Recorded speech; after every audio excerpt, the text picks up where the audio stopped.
दुनिया का ये भस्मासुर ट्रंप। हम ये क्यों कह रहे हैं? ट्रेड वॉर और टैरिफ से पूरी दुनिया को ट्रंप ने इस समय परेशान किया हुआ है। ये एक बहुत ऐसा हथियार बन गया है जो वेपन के तौर पर दिखाई नहीं देता, लेकिन इसकी मार बहुत ज्यादा है आज के कनेक्टेड वर्ल्ड में। और तब जबकि ट्रेड आज दुनिया में सबसे ज्यादा महत्वपूर्ण फैक्टर्स में से एक है। वेनेजुएला में जो जोर जबरदस्ती हुई वो आपने देखा, खाता ना बही, ट्रंप ने जो कह दिया वही सही हो गया। शांति के नाम पर पूरी दुनिया में नाम लिया जाता है डेमोक्रेसी की बहाली का, नाम लिया जाता है वहां के लोगों के एस्पिरेशन के हिसाब से वहां की सरकार बनाने का, नाम लिया जाता है पूरी दुनिया में किसी तरह का सिक्योरिटी थ्रेट ना हो इसलिए कार्रवाई का। लेकिन होता क्या है? शांति के नाम पर पूरी दुनिया में उथल पुथल मचाते हैं। अमेरिकन हमेशा से ये करते आए हैं, लेकिन ट्रंप की सदारत में ये और ज्यादा बढ़ गया है। दुनिया को अमेरिका पर पहले जैसा भरोसा जाहिर है इस सब की वजह से अब बिल्कुल नहीं रहा।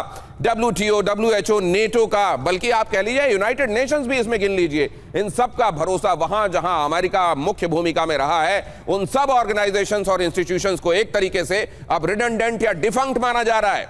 ऐसे में किस तरह की दुनिया बन रही है? और इस दुनिया में क्या वाकई केवल एक व्यक्ति की मनमानी की वजह से पूरी दुनिया की उथल पुथल है, या असल में इसके बहुत सारे फैक्टर्स हैं। कई सारे ऐसे अनाम और न दिखाई देने वाले चेहरे भी हैं जिनको ट्रंप रिप्रेजेंट कर रहे हैं। सिर्फ ट्रंप को इसके लिए जिम्मेदार माना नहीं जाना चाहिए। कैसे देखा जाए इसको? मेजर गौरव आर्य, आपके साथ शुरुआत। जी बहुत बहुत धन्यवाद दिनेश।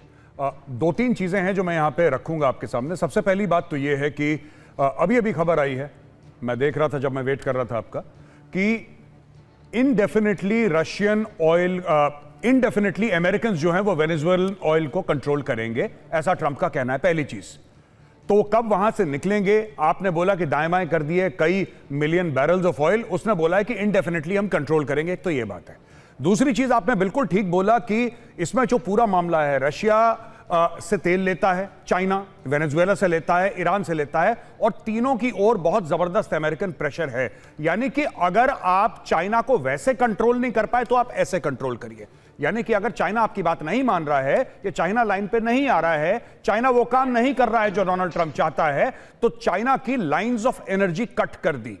यानी कि अभी आज की खबर है, यानी कि कल की खबर जो हम आज देख रहे हैं, क्योंकि टाइम डिफरेंस है अमेरिका और हमारे बीच में, डोनाल्ड ट्रंप ने एक्चुअली साइन करा है, he has greenlit a bill by which he could increase tariffs on countries like China and India to 500%। वो कह रहा है 50% से मैं खुश नहीं हूं, हो सकता है मैं 500% तक कर दूं। ये दूसरी चीज है। और तीसरी चीज है, क्यूबा को जो उसने धमकी दी है, मार्को रूबियो एक्चुअली क्यूबा का रहने वाला है, उसके पेरेंट्स क्यूबा से आए थे, वो इमिग्रेंट्स का बेटा है, ही इज फ्रॉम क्यूबा, और किसी कारणवश वो भी क्यूबा के पीछे पड़ा हुआ है। तो ये सब चीजें होने वाली हैं, जो ईरान है, क्यूबा है, मेक्सिको को धमकी देना, ग्रीनलैंड के ऊपर कब्जा करना, ये सारी की सारी चीजें हैं ऑन द कार्ड्स।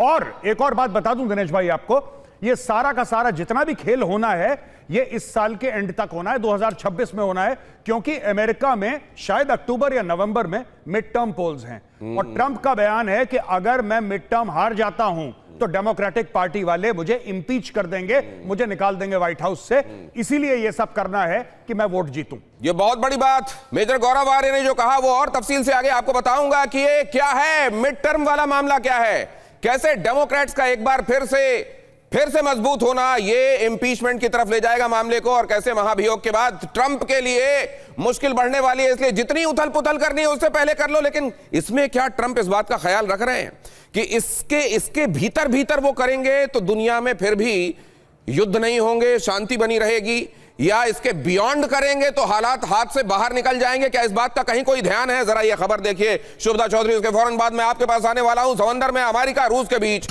भीषण घमासान, रूसी शैडो फ्लीट के एक और टैंकर पर अमेरिका ने किया कब्जा।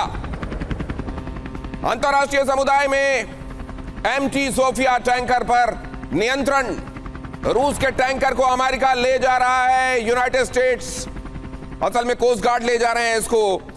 ऑपरेशन सदर्न स्फीयर के तहत अमेरिका की यह कार्रवाई, एक के बाद दूसरा ऑयल टैंकर जिस पर अमेरिका काबिज हो रहा है और उसको अपने कब्जे में ले रहा है।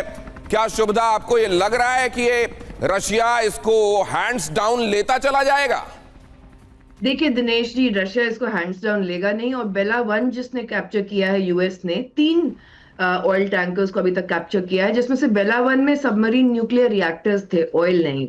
दूसरा, इंडिया की अगर मैं बात करूं तो मुझे लगता है कि अगर मोदी सरकार इंडिया का नाम बदल के एप्स्टीन रख देना तो हमारे लिए काफी बेहतर होगा, तब ट्रंप हमें बिल्कुल इग्नोर करेंगे। दूसरी चीज है कि आप ये जस्ट हिपोक्रेसी देखिए, एक तरफ 60 से ज्यादा इंटरनेशनल अलायंसेस से यूएस बाहर निकल रहा है और दूसरी तरफ गाजा में इंटरनेशनल स्टेबलाइजेशन फोर्स भी बना रहा है। तो ये हिपोक्रेसी आप देखिए, लेकिन सिर्फ ट्रंप को जिम्मेदार नहीं मान सकते। ट्रंप के पीछे बहुत बड़ा रोल है लिंडसे ग्राहम का, जिनके खिलाफ रशियन अरेस्ट वारंट्स हैं, रशिया में जाना उनका बैन है। उनके 4 रीजन है इस तरीके से। 500% वाली बात वो पिछले 6 महीने से कर रहे थे। ये जो एक्ट है ये भी लिंडसे ग्राहम द्वारा किया गया है। वो कोई वॉर वेटरन नहीं है, वो लीगल एडवाइजर थे एयरफोर्स में, सब जगह लीगल एडवाइजर थे। वो वॉर वेटरन नहीं है जो वो अलग से उपाधि मांगते हैं। उनको पहला है डिफेंस इंडस्ट्री से बहुत पैसा मिलता है।